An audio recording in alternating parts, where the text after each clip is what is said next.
जय हिंद बच्चों, आप सभी का अपने YouTube चैनल नमो भारत टीचमेंट में हार्दिक स्वागत और अभिनंदन है। तो बच्चों, हम सब पिछले क्लास में कक्षा 12 गणित अध्याय 3 अवयव के बारे में चर्चा, उनके जो है इंट्रोडक्शन के बारे में थोड़ा पढ़ चुके थे और उदाहरण नंबर 3 तक भी पूरा कवर कर लिए थे। तो चलिए आज के क्लास में हम अवयव के प्रकार बताएंगे।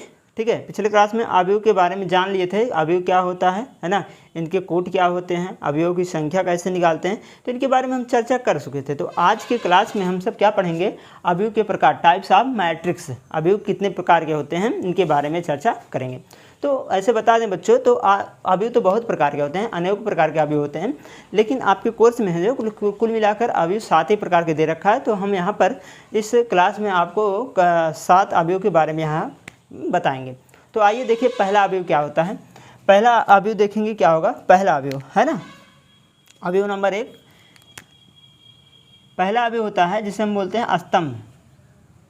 स्तंभ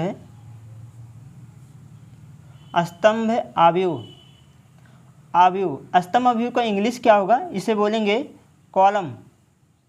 क्या बोलेंगे, कॉलम, कॉलम मैट्रिक्स,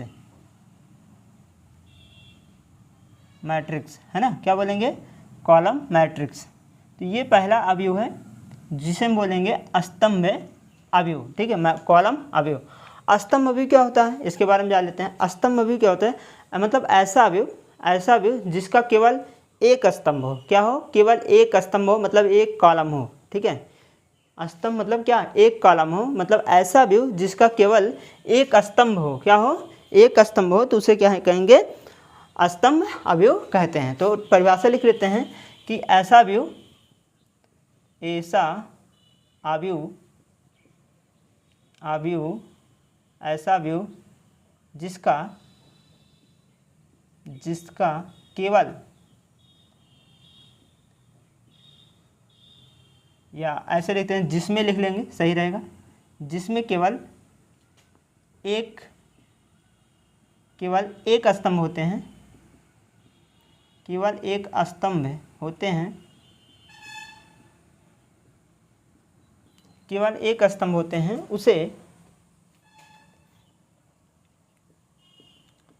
उसे स्तंभ अवयव कहते हैं। उसे स्तंभ अवयव, उसे स्तंभ अवयव कहते हैं। ठीक है, तो क्लियर हो गया होगा। हमने कहाँ यहाँ चर्चा ये किया कि स्तंभ अवयव क्या होता है। तो ऐसा अवयव जिसमें केवल एक स्तंभ होता है, मतलब ऐसा मैट्रिक्स जिसमें केवल एक कॉलम हो, उन्हें क्या कहेंगे, स्तंभ अवयव कहेंगे। ठीक है ना। अब जैसे आपको उदाहरण बता दें, उदाहरण देख लेते हैं। जैसे अगर इनके उदाहरण की बात करें, एग्जाम्पल की बात करें, तो अगर यहाँ देखिए बोला है केवल एक स्तंभ हो, कैसा हो, एक स्तंभ हो। जैसे ये देखिए, जैसे मान लीजिए 2 है या 3 हो, ये क्या है, एक स्तंभ है। ठीक है, अगर इसका कोट लिखें तो यहाँ पर क्या है, पहले तो क्या लिखा जाता है, पहले पंक्ति लिखा जाता है। पंक्ति कितने हैं, 2 पंक्ति हैं, तो 2 क्रॉस 1, मतलब कितने कॉलम है, 1 है ना, कितने हैं, 1 ही तो है, तो क्या लिखेंगे, 1। तो 2 क्रॉस 1 का इसका कोट ही है ना, 2 पंक्ति हैं और एक कॉलम है। क्लियर हुआ। ठीक है, अब जैसे अगर और बात करें, और अगर उदाहरण ले लें, जैसे ये समझिए 2 3 4। ठीक है, इसमें भी कितना है, 3 पंक्ति हैं और एक कॉलम है, मतलब 3 क्रॉस 1 का मैट्रिक्स है ये। क्या नाम है इसका, पंक्ति है ना। और भी हम ले सकते हैं, जैसे मान लीजिए 5 भी ले सकते हो, 5 कुछ भी, मतलब एक ही कॉलम है, एक ही स्तंभ है, मतलब 1 क्रॉस 1 का इसको हम बना सकते हैं। अब ये मानी बात नहीं कि अंक ही हो, है ना, यहाँ पर कुछ भी हो सकता है, अंक भी नहीं, आयोटा वायोटा कुछ भी हम यहाँ पर लिख सकते हैं, है ना, आयोटा वगैरह जो चाहे वहाँ पर लिख सकते हैं, साइन वाइन, ठीक है, सब कुछ लिख सकते हैं। तो ये सब क्या हैं, ये सब क्या होते हैं, स्तंभ अवयव कहते हैं जिसमें हम एक कॉलम, देखो एक कॉलम है, इसमें भी एक कॉलम है, इसमें एक कॉलम है, तो एक कॉलम वाले जो अवयव होते हैं उन्हें क्या कहते हैं, स्तंभ अवयव कहते हैं, है ना। तो आइए इसका कोटि क्या होगा, कोटि जान लेते हैं। अगर इसकी कोटि की बात करें, कोटि, तो इसका कोटि जो होता है, कोटि किस प्रकार का, देखो इसका जो पंक्ति है, जो पंक्ति है, ठीक है, वो चेंज हो रहा है, लेकिन जो कॉलम है एक एक है, मतलब कॉलम एक रहेगा। मतलब इसको हम लिख सकते हैं, कोट कैसे लिखते थे, यम क्रॉस एन का लिखते हैं, यम क्रॉस एन। तो इसमें देखो एन वाला तो हमेशा एक ही रहेगा क्योंकि एक ही कॉलम है, तो इसका मतलब यम गुणे 1 का ये मैट्रिक कोटि है। तो कोटि इसका कितना हो जाएगा, यम गुणे एन, यम गुणे 1 का, है ना। तो इस प्रकार का बनेगा, ठीक है। अगर इसको और तरीके से दिखाना चाहते हैं तो इसको हम ऐसे लिख सकते हैं, ए आई जे यम क्रॉस 1, है ना। इसको ऐसे भी लिख सकते हैं। क्लियर हुआ बात। तो बच्चों ये था स्तंभ अवयव। अब बात करेंगे हम पंक्ति अवयव क्या होता है ना। पंक्ति अवयव तो दूसरा है, दूसरा लिखेंगे पंक्ति अवयव, पंक्ति अवयव, है ना। पंक्ति अवयव का क्या बोलेंगे, रो मैट्रिक्स, है ना, मैट्रिक्स। तो आइए अब हम जानेंगे कि क्या पंक्ति अवयव क्या होता है, पंक्ति अवयव, ठीक है। अब इसमें रो था तो एक स्तंभ था, मतलब एक स्तंभ अवयव में एक स्तंभ होते हैं और पंक्ति अवयव में केवल एक पंक्ति होंगे, बस इतना अंतर है। तो यहाँ पे वैसे लिखेंगे कि ऐसा अवयव जिसमें केवल एक पंक्ति हो, ऐसा अवयव जिसमें केवल एक पंक्ति हो उन्हें क्या कहेंगे, पंक्ति अवयव कहते हैं, है ना। तो यहाँ पर लिखेंगे ऐसा अवयव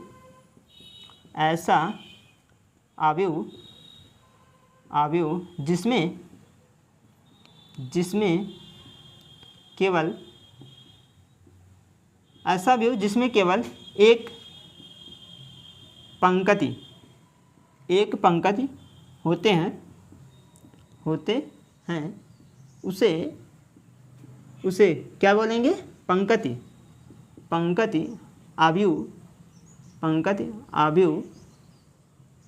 अवयव कहते हैं, पंक्ति अवयव कहते हैं, ठीक है। ये हो गया। अब जैसे उदाहरण की बात करें, अगर इसका उदाहरण क्या होगा, जैसे समझ लेते हैं इसका उदाहरण क्या होगा, है ना। उदाहरण, अब देखो यहाँ पर एक कॉलम था, मतलब एक स्तंभ था। अब यहाँ पर कॉलम कितने, पंक्ति कितने हो जाएंगे, रो जिसे बोलते हैं, वो भी कितना रहेगा, एक ही रहेगा। जैसे अगर बात करें इस प्रकार से 2 3, ठीक है। ये कितना, देखो पहले पंक्ति लिखा जाता है तो पंक्ति 2 है और कॉलम कितने हैं, एक। पंक्ति कितना है यहाँ पर, देखो पंक्ति एक ही लाइन है तो एक है और कॉलम कितने हैं, 2 कॉलम है ना। इस प्रकार से इसका कोटि बन जाएगा। और अगला उदाहरण लिखें तो ये ऐसे भी लिख सकते हैं 2 3 4, मतलब इसका अगर कॉलम की बात करें तो एक कॉलम, 2 कॉलम, 3 कॉलम, और पंक्ति की बात करें मतलब रो की बात करें तो एक ही रो है, मतलब ये हो जाएगा 1 क्रॉस 3, मतलब 1 गुणे 3 का कोटि है इसका। और उदाहरण की बात करें अगर, तो ऐसे बहुत भी उदाहरण हो सकते हैं। जैसे यहाँ पर अगर और बात करें तो मान लीजिए, अच्छा यहाँ पर क्या 5 हो सकता है, ठीक है। अगर हम 5 की बात करें, क्या इसमें भी यही उदाहरण हो सकता है, तो ये भी हो सकता है, कोई दिक्कत नहीं है। तो अगर हम 5 लें तो ये 5 जो है अगर एक अवयव है तो पंक्ति भी आएगा और अवयव में भी आएगा, दोनों में काउंटिंग होगा, ठीक है। तो 1 क्रॉस 1 भी लिख सकते हैं, ठीक है। तो ये हो गया इसके उदाहरण, है ना। अगर इसकी कोट की बात करें, कोट क्या होगा, जैसे अगर इसकी हम कोट लिखना चाहें तो इसका कोट क्या होगा, कोट। तो कोट इसका देखो यहाँ पर इसका जो पंक्ति है उस सभी में एक एक है, मतलब पंक्ति नहीं चेंज हो रहा है तो 1 गुणे, लेकिन इसका कॉलम चेंज हो रहा है, मतलब स्तंभ चेंज हो रहा है, मतलब n को बदल सकते हैं। तो इसका कोट क्या बनेगा, 1 गुणे n का कोट इसका बनेगा।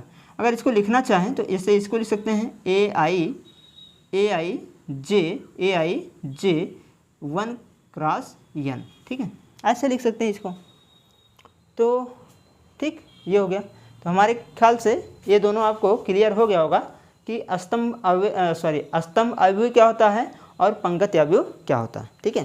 तो चलिए अब इसको मिटाकर अगला अवयव लिखते हैं। अवयव नंबर 3 क्या है, ठीक है।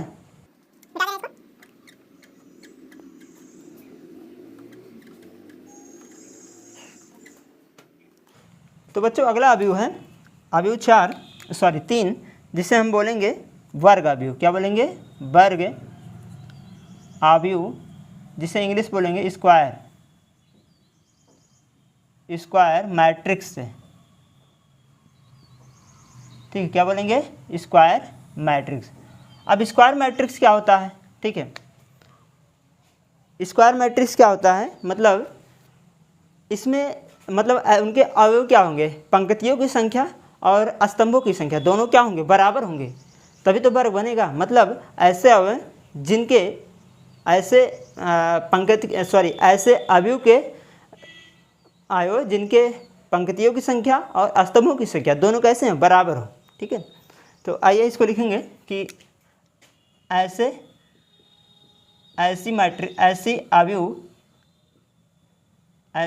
अवयव जिसके, या ऐसे लिखते हैं, ऐसे अवयव जिसमें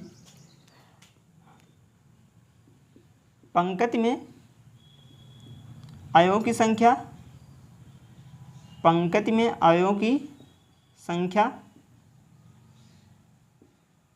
तथा स्तंभों में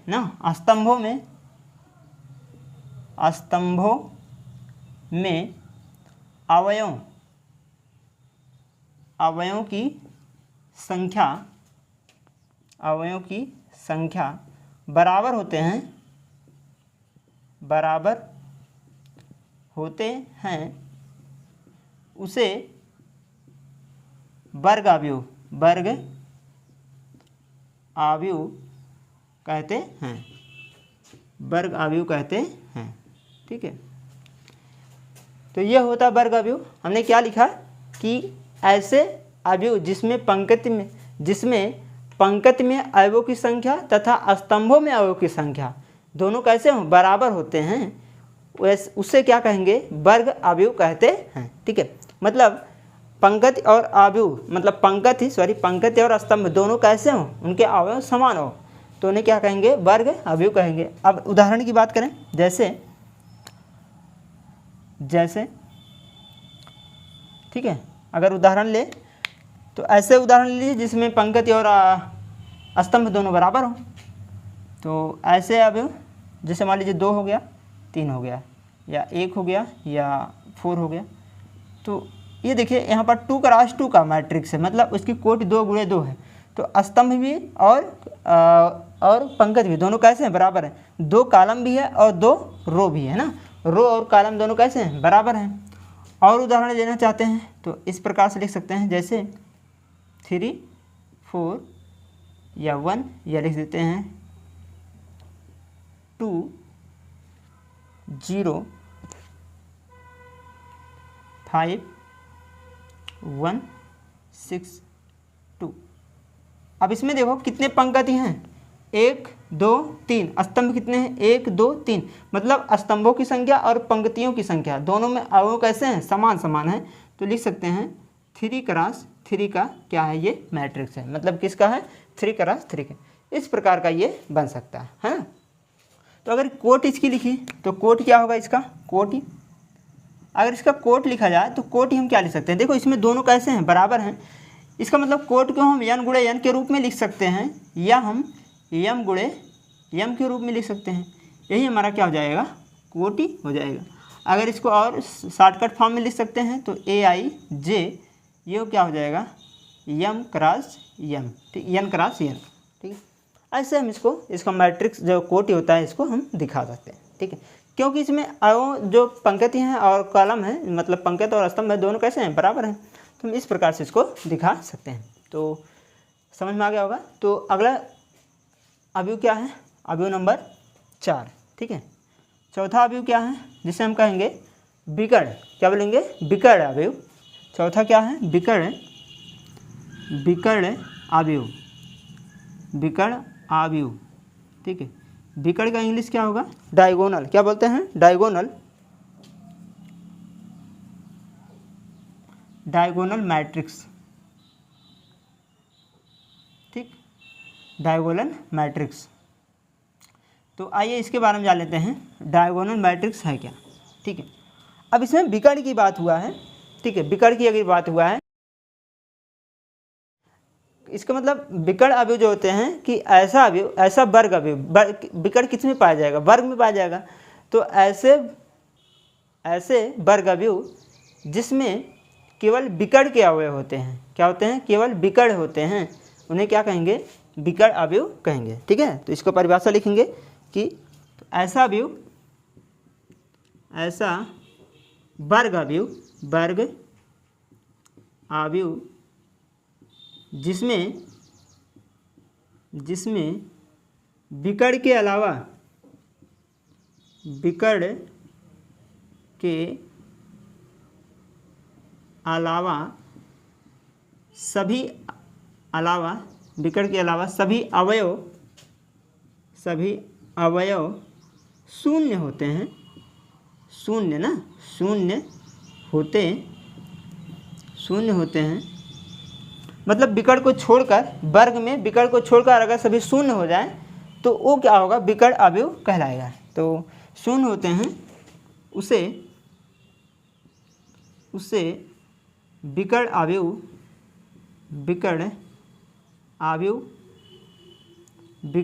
कहते हैं। क्या कहेंगे, विकर्ण अवयव कहते हैं। ठीक है, तो ये हुआ विकर्ण।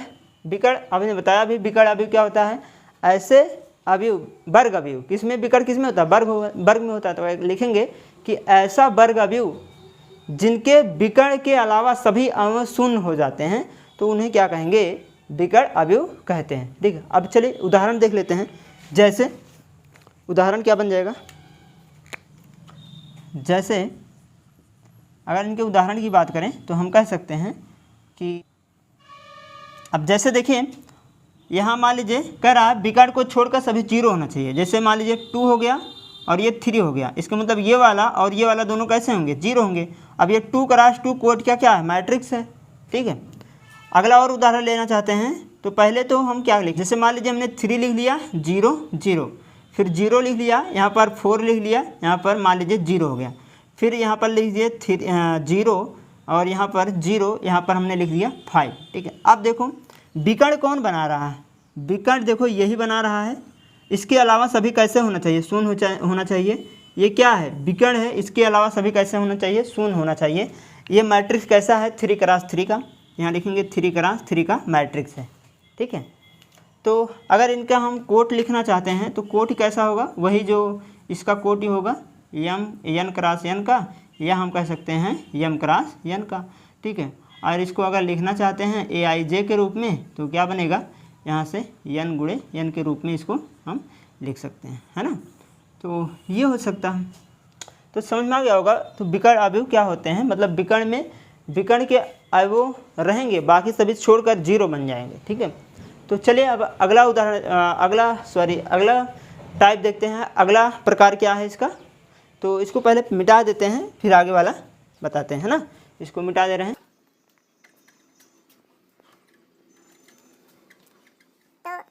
अगला बच्चों है 5वां वाला, तो 5वां है आदिश अवयव।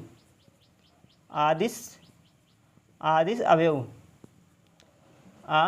जिसे कहेंगे स्केलर मैट्रिक्स। ठीक है, स्केलर मैट्रिक्स।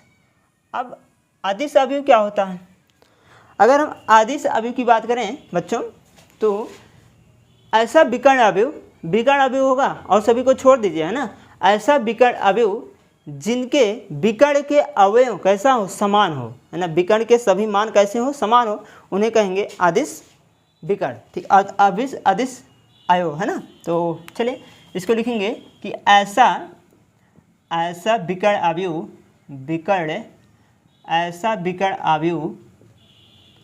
अवयव, है ना, ऐसा विकर्ण अवयव जिसमें विकर्ण के अवयव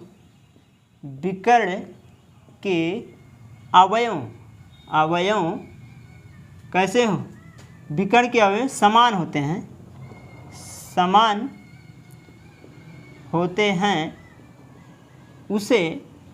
उसे क्या बोलेंगे, आदिश अवयव। क्या बोलेंगे, आदिश अवयव अवयव कहते हैं, कहते हैं। ठीक है, तो समझ में आ गया होगा कि अगर विकर्ण में सभी अवयव समान हैं, अगर विकर्ण में सभी अवयव समान हैं तो अदिश अवयव कहलाएगा, है ना। जैसे उदाहरण की बात करें, अगर इसका एग्जाम्पल लिख लेते हैं। जैसे अगर बात करें, देखिए हमने क्या लिया, कोई मैट्रिक्स ले लेते हैं, विकर्ण वाला मैट्रिक्स लेंगे। जैसे हमने 3 ले लिया, 0 0, यहाँ 3 ले लेते हैं। अब इसमें देखो 2 क्रॉस 2 का क्या मैट्रिक्स है, 2 क्रॉस 2 का मैट्रिक्स है। अब इसमें देखेंगे ये विकर्ण वाले सभी मान कैसे हैं, बराबर हैं, इनके अवयव कैसे हैं, बराबर हैं।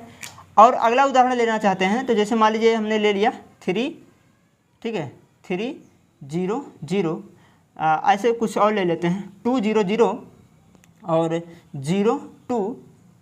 अब ये मानी बात, देखिए यहाँ पर अवयव कैसा होना चाहिए, बराबर होना चाहिए, विकर्ण के अवयव बराबर होना चाहिए, 2 2 0, यहाँ भी यहाँ पर लिख सकते हैं 0 0 2, ऐसे हैं। ठीक है, इनके सभी कैसे हैं, देख सकते हैं आप, इनके सभी विकर्ण कैसे हैं, बराबर हैं, समान है। इसका मतलब विकर्ण समान होना चाहिए, तो वो क्या हो जाएंगे,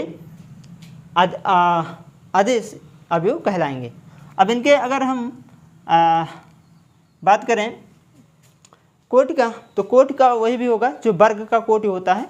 ठीक है ना, कोटि का जो वर्ग होगा, क्योंकि एक प्रकार का ये वर्ग में ही विकर्ण बनता है, वर्ग में ही क्या बनेगा, विकर्ण बनेगा। तो इस प्रकार से हम इसको कर सकते हैं। ठीक है, तो इसकी अगर कोट लिखना चाहें तो कोट इसका वही होगा कि n क्रॉस n, है ना। कोट क्या होगा, n क्रॉस n का होगा, और इसकी क्रॉस 3 क्रॉस 3 का मैट्रिक्स है। ठीक है, तो बात समझ में आ गई होगी कि अदिश अवयव क्या होते हैं, है ना। तो चलिए अगला अवयव है, अवयव नंबर ये 5 हो गया। छठवां क्या होगा, छठवां देख लेते हैं। छठवां अवयव है तत्समक, ठीक है, जिसे क्या बोलेंगे, तत्समक अवयव। ठीक है, अब इसका इंग्लिश क्या हो गया,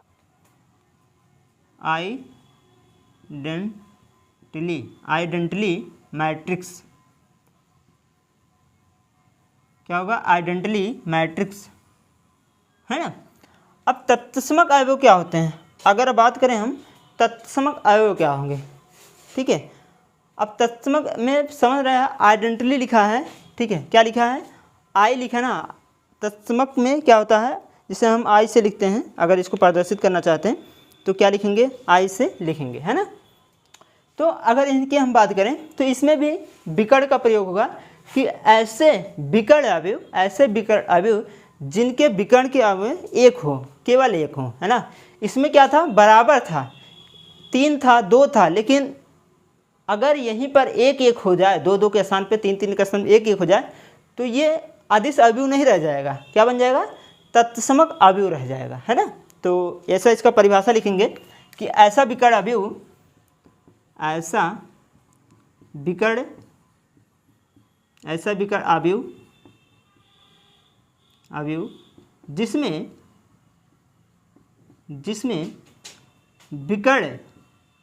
जिसमें विकर्ण के अवयव एक होते हैं, विकर्ण के अवयव एक होते हैं, उसे एक होंगे, क्या होंगे, एक होंगे, उसे तत्समक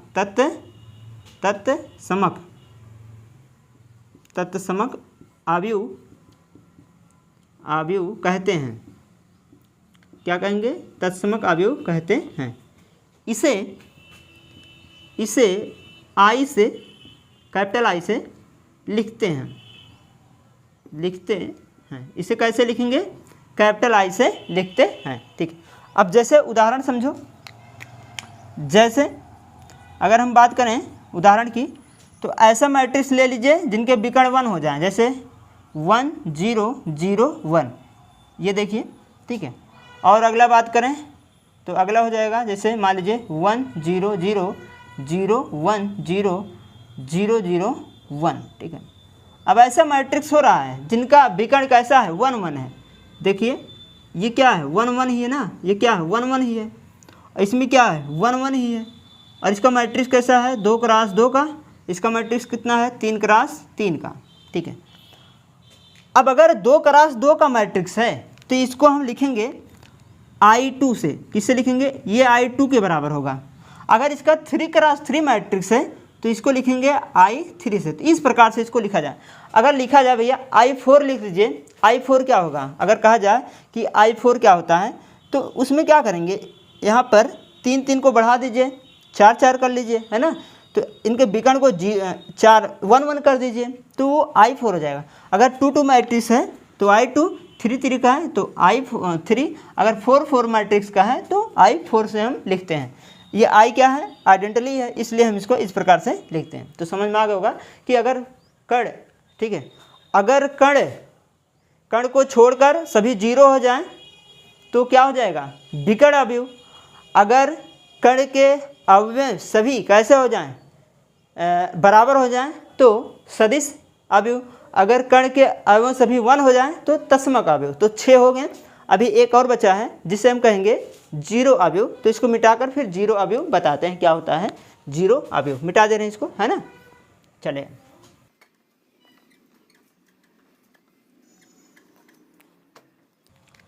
तो 6वां बच्चों है 7वां 0 अवयव, जिसे बोलते हैं शून्य अवयव। क्या बोलेंगे, शून्य अवयव मतलब 0, ZERO, 0 मैट्रिक्स, है ना। तो आइए पढ़ लेते हैं 0 मैट्रिक्स क्या है, ठीक है। अब 0 मैट्रिक्स में क्या होगा, अब इसमें वर्ग, ना तो वर्ग की ज़रूरत है ना तो विकर्ण की ज़रूरत है ना, ना तो तत्समक ना तो अदिश। कुल मिलाकर ऐसे अवयव, ऐसे मैट्रिक्स के अवयव जिनके सभी अवयव शून्य हो जाए, ऐसे अवयव जिनके सभी, ऐसे मैट्रिक्स जिनके सभी अवयव कैसे हो, शून्य हो। ऐसे मैट्रिक्स जिनके सभी अवयव, ऐसे अवयव जिनके सभी अवयव कैसे हो, शून्य हो, तो उन्हें कहते हैं शून्य अवयव। तो लिखेंगे कि ऐसा अवयव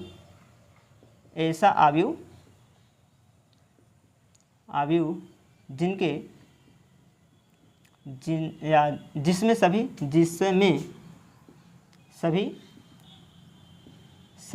अवयव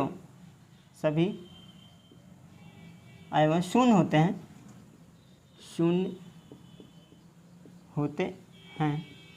उसे शून्य अवयव बोलते हैं। शून्य अवयव कहते हैं, ठीक है। और इसे हम अंग्रेजी के वर्णमाला ओ से, ठीक है, ओ से प्रदर्शित करते हैं या लिखते हैं।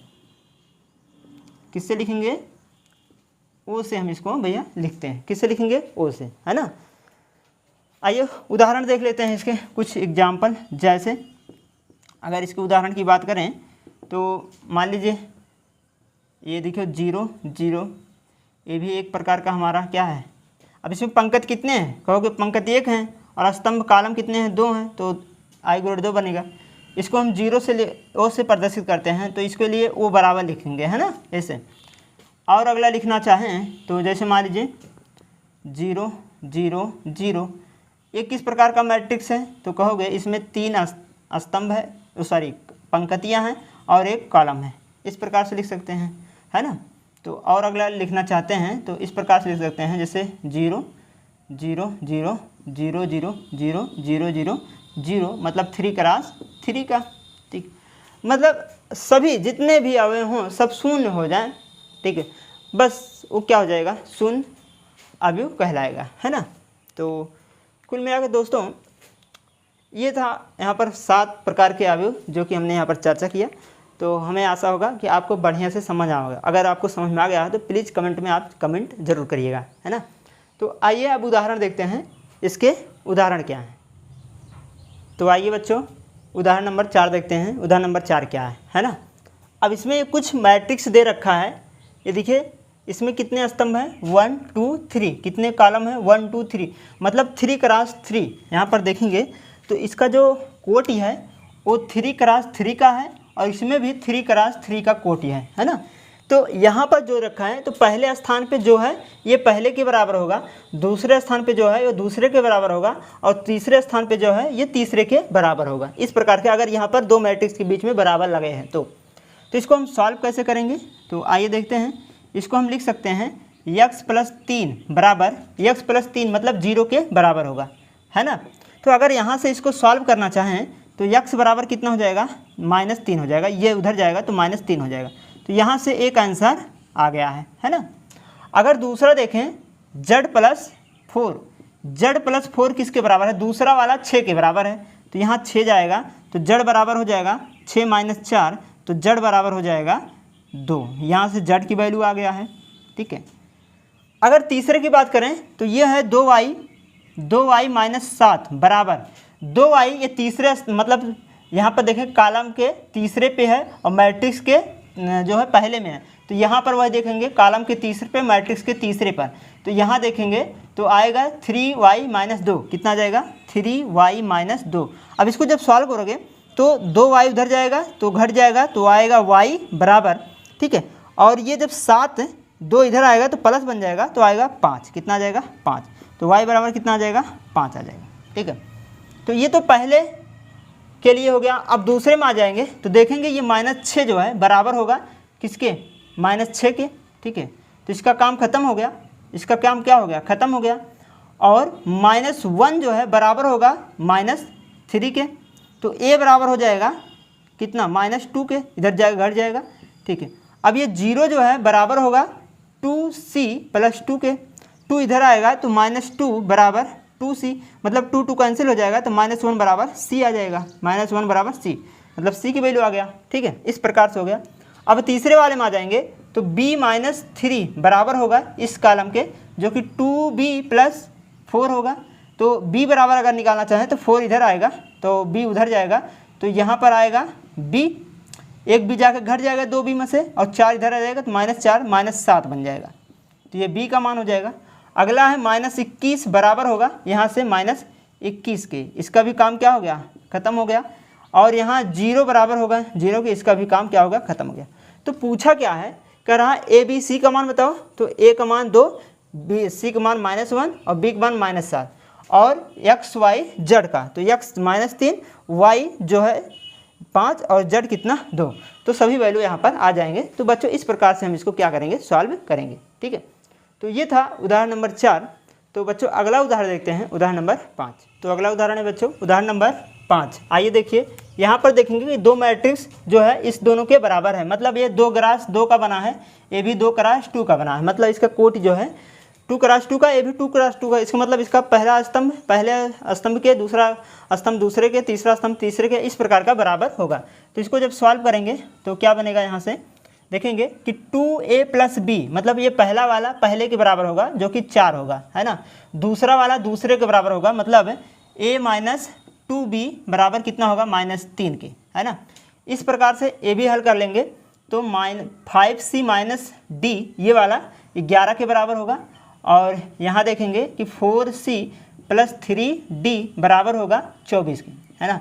अब यहाँ पर इसको हल करना जानते हैं द्विचर वाले रैखिक समीकरण युग्म से, तो यहाँ पर इसको हल करेंगे तो सबसे पहले इनके गुणांक को बराबर कर लेते हैं, है ना। 2 से अगर ऊपर नीचे गुणा कर दें तो इसका गुणांक क्या हो जाएगा, बराबर हो जाएगा। देखिए अगर हम a में 2 से गुणा करना चाहते हैं तो ये बन जाएगा, इसमें हम 2 से क्या कर दें, इसमें हम 2 से क्या कर दें, गुणा कर दें, तो हमारा ये समीकरण नंबर 1 है, ये समीकरण नंबर 2 है। इसमें जब 2 से गुणा करेंगे तो 2a - 4b बराबर -6, ये समीकरण नंबर 3 बन गया। अब समीकरण हम हल करेंगे समीकरण 1 और 3 से।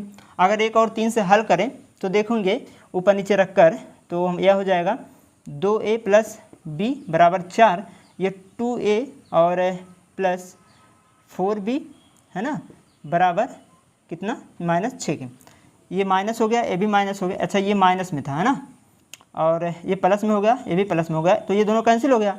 और 4 और 5 भी हो गया, और ये कितना हो जाएगा, 10 हो जाएगा, और 5 दूनी 10 होता है, b बराबर कितना आ गया, 2 आ गया।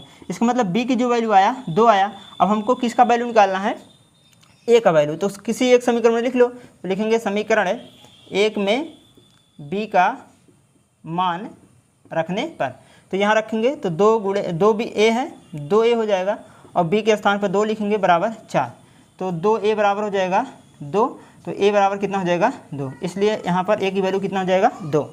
आइए इसको भी ऐसे सॉल्व कर लेते हैं। पहले इस समीकरण नंबर 1 मान लो, ये समीकरण नंबर 2 मान लो। तो इनको गुणांक को बराबर कर लेंगे पहले। तो हम क्या करेंगे, इसमें 3 से हम गुणा कर लेते हैं। तो जैसे हमने 3 से इसमें गुणा किया, 5 यहीं 15C हो जाएगा और माइनस 3D और बराबर कितना हो जाएगा, 11 तियाँ 33 हो जाएगा, है ना।